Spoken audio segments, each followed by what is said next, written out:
ಅನ್ನಭಾಗ್ಯ ಅಕ್ಕಿ ಸಿಗದೇ ಇರೋದ್ರಿಂದ ದುಡ್ಡು ಕೊಡ್ತಾ ಇದ್ದೀವಿ.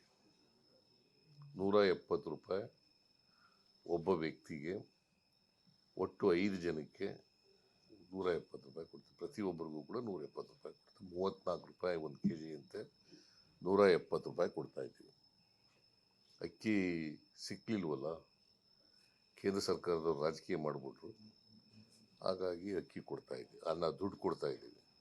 ಕೆಲವು ಸರ್ವೆ ಪ್ರಕಾರ ಜನಕ್ಕೂ ಇದೆ ಬೆಟರ್. ಜಿಎಸ್ಟಿ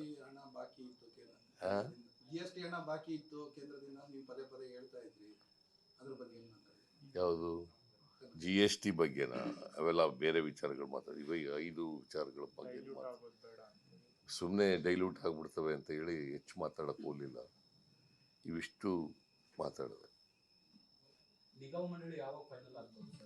ನಿಗಮ ಮಂಡಳಿ ಬಗ್ಗೆ ಆದಷ್ಟು ಜಾಗೃತಿ ಆಗುತ್ತೆ. ಅನ್ನಭಾಗ್ಯ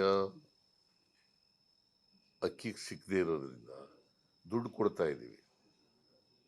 170 ರೂಪಾಯಿ ಒಬ್ಬ ವ್ಯಕ್ತಿಗೆ, ಒಟ್ಟು 5 ಜನಕ್ಕೆ 170 ರೂಪಾಯಿ ಕೊಡ್ತೀವಿ. ಪ್ರತಿಯೊಬ್ಬರಿಗೂ ಕೂಡ 170 ರೂಪಾಯಿ ಕೊಡ್ತೀವಿ. 34 ರೂಪಾಯಿ 1 kg ಅಂತೆ 170 ರೂಪಾಯಿ ಕೊಡ್ತಾ ಇದ್ದೀವಿ.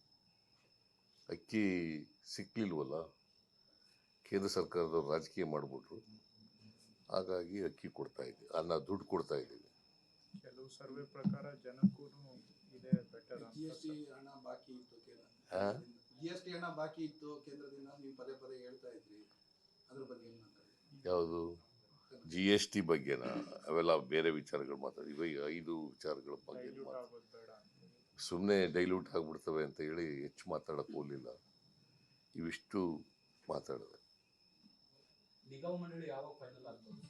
ನಿಗಮ ಮಂಡಳಿ ಬಗ್ಗೆ ಆದಷ್ಟು ಜಾಗೃತಿ ಆಗುತ್ತೆ.